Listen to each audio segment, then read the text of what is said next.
ажилд оруулахаар өнөөдрөөс байнгын орны уралдаанаар хэлцгэсгийг нь хэлэлцэж байна. За хамгийн гол нь салбар яам нь өөрөө тийм ээ энэ бодлого дээр яаж анхаарч байгаа вэ? За нийгмийн даатгалын хэрвээ яг энэ хуулийн төсөл батлагдаа явлаа гэвэл нийгмийн даатгалын санд тодорхой хэмжээнээс алдагдал хүлээх эрсдэл байна гэж үзээд байна шүү дээ. Одоо хэвэн явж байгаа даатгалын сан өөрөө бас алдагдaltaй төрөөс татаас авч явж байгаа. За цаашид одоо энэ алдагдлыг бууруулах чиглэлд бас салбар яамны бодлого яаж чиглэх вэ гэдэг дээр. Тийм маш зөв асуулт асуулаа. Одоо яхаар байхгүй манай нийгэм даатгалын сан бас амаргүй байгаа. Гэхдээ бас тэгтлээ муудчихаагүй байна. За төвшин нарын гишүүдийн оруулж ирж байгаа хуультай бол танилцсан. Зарим зүйлүүд нь зөв. За жишээлбэл оюутнууд байдаг ч юм уу өндөр настай хүмүүс хөдөлмөр эрхлэхэд эндээс авдаггүй байх. За зарим нэг зүйлүүд төр эндээс одоо хоол унааны зардал гэдэг ч юм уу тийм эндээс бас тооцдоггүй байх гэдэг саналуд бас зөв. За нэгэнт бүрэн эрхийн хүрээнд улсын хурлын гишүүд маань хууль өргөмөрсө хэлцүүлэх бас эрхтэй. За байнгын орон нь одоо байнгын орон маань дэмжих нүггүй юу гэдэг хэлцэж байна. За манай яамны зүгээс инх хамгаалалтын сайдын үед бас бэлдсэн хууль бас бий. За сая байнгын орны гишүүдээс зарим нэг мэдээллийг авлаа. Нийгэм даатгалын сан гэдэг маань өөрөө маш эмзэг болчихсон төсвийн нэг хэсэг болчихсон сан шүү дээ. За одоо яг манай улсын хэмжээнд сая 300 орчим мянган иргэн хөдөлмөр эрхэлж байгаа. Одоо та бид нар бүгдээрээ нийгэм даатгалын шимтгэлээ төлөөд явж байгаа. За та бидний өнөөдөр төлж байгаа тэр нийгэм даатгалын шимтгэлээс одоо яг тэтгэр авж байгаа иргэд маань тэтгэрээ аваад явж байгаа. Энийг зөв зохистой харьцааг бид нар балансыг барих ёстой. За инх хамгаалалтын сайдын буюу одоо манай яамныхны бэлдсэн хуулийг бид нар тун удахгүй оруулна. За тэгээд төвшин нарын гишүүдтэй уулзаад зарим нэг одоо хэрэгтэй тооцоо сайтай залтуудыг оруулаад явъя гэсэн асуудлыг сая бас засгийн газрын хурал дээр ярьлаа. За засгийн газраас бас дэвшүүлж байгаа нэг бодлого одоо энэ 100 хоног дотор бид нар ямар зүйлүүд хийж амжсан байх ёстой гэдэг дотор нэг зүйл нь бол төрийн албаагчдыг цомгохдох юм. 9% гэдэг асуудлыг ярьж байгаа. За 9%-ийг цомгохдоглоо гэж үзэхэд нийт төрийн албаагчдаас 14.4 мянган төрийн албаагч цомгохдолд орно гэсэн. За 14 мянган эндээс төлөхөө болно гэсэн үг шүү. Тийм ээ. Энээс нийгэм даатгалын санд 42.7 тэрбум төгрөгийн одоо ачаал ирнэ гэсэн үг. Төлөгдөхгүй гэсэн үг. За тэр хүмүүс маань нийгэм даатгалын шимтгэл төлөхөө зогсооно. За тэгмэгц нөгөө хүмүүсийг одоо ажилгүйдлийн даатгалын сангаас гинт ажилгүй улсын төлбөрийг энэ маань 86.1 тэрбум төгрөг.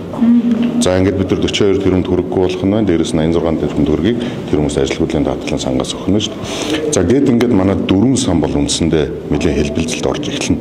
Гэхдээ нэгэнт одоо бий болчихсон хүлээлт нэг үлгээ зарим төрийн алд манаас данхааж байгаа нь чиг үүргэнд давхцчихсан. Яг одоо зарим нэг төрийн байгууллагууд дээр очиход нэг хүний хийчих ажил дээр жишээлбэл 5 оронтой.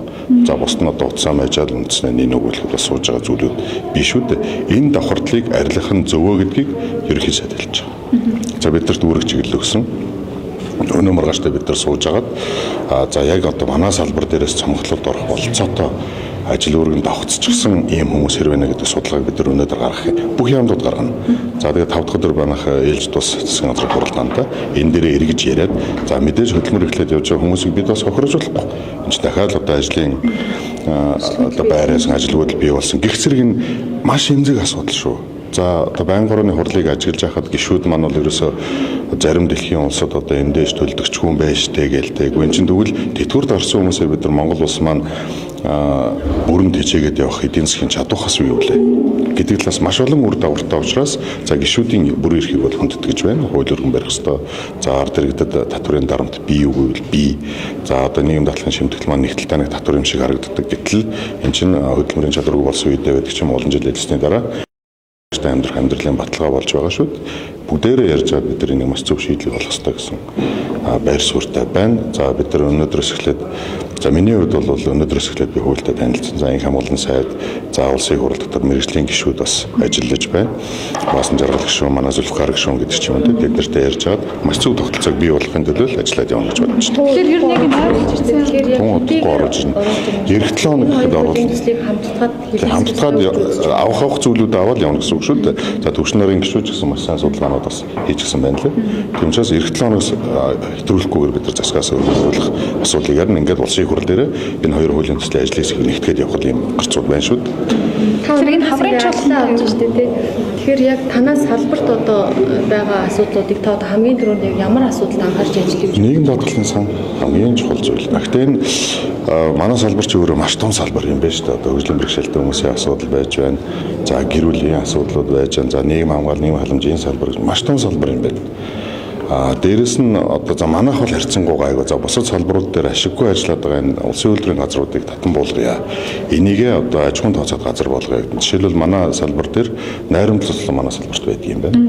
За найрамдал цуслан аж ахуйн тооцоодоо болгож үдсэн цаг үе бас байдаг юм. Яагаад ч тэр хүүхдүүдийг 103 сарда ажилладаг босод үедээ өөрөө зардлаа даагаад явах юм бас чадамжгүй байна. Болохгүй юм. Энд чинь заавал үнэхээр халуун орон байдаг ч юм уу эсвэл нэг далайн хэрэг дээр байсан бол энэ чинь байнгын амрагчтай өөрийгөө тэжээх болцоод байна. Гэхдээ ингээд нэг зүйл энэ одоо аж ахуйн тооцоод болох ёстой шүү дээ. Тэнд данхаасан бүтэц байгаад байна. Улсаас татаас аваад байна гэдэг. За тэгвэл өөрчлөлчихэд очихоор яг газар дээр бас тийм биш зүйлүүд маш их байна. За манай дээр бол ганцхан одоо найрамдал цуслангийн асуудал гэж байна. Бусад одоо яамдууд дээр салбарууд дээр маш олон газрууд байна шүү дээ. Одоо ашиггүй ажиллаад байдаг. Татан буулгач хийхээр бас чигүүрг нь хариуцсан газар байхгүй. Жишээлбэл найрамдал цуслан одоо за ашиггүй ажиллаад аж ахуйн тооцоотой газар болсон ч нөгөөх нь ашиггүй ажиллаад тэгэхээр хүүхдүүдээ бид нар хаашаа явуулах гэдэг асуудал гарч байна. Энд чинь бас л нийгэмд тэр хүүхдүүдийн одоо зуны хуулиарлаараа амрах байдаг ч юм уу одоо гэх зэрэг бүгдээрээ тал талын балансаа барьж ажиллая гэдэг дээр одоо сая засгийн газрын хуралдаан дээр ч маш олон зүйлүүд яригдлаа. Шинэ ерөнхий сайд маань эрч хүчтэй ажилдаа орж байна. 100 хоногийн дотор бид нар ийм ажлыг амжуулсан байх ёстой шүү гэдэг үр хаалгыг өгöd гаргалаа.